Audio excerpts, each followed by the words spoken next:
Assalamualaikum, Attorney Abbas muli at welcome sa Law and Crime Daily. Ano itong Jemaah? Ano nga ba itong tinatawag na Jemaah?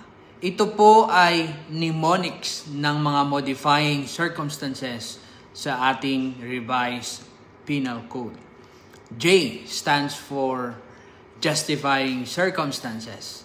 E for exempting circumstances. M for mitigating circumstances, A for aggravating circumstances, and another A for alternative circumstances. Kapag mayroon itong justifying at exempting, hindi makukulong yung akusado. Kapag mitigating naman, makukulong yung akusado, mababawasan lang ang penalty na ipapataw sa kanya. Sa aggravating naman, hindi lang makukulong, tataas ang hatol sa kanya.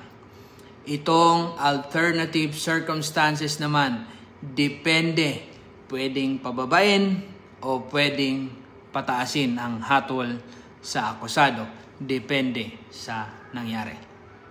May natutunan ka na naman ba ngayong araw? I-like, i-follow at i-comment ang inyong tanong.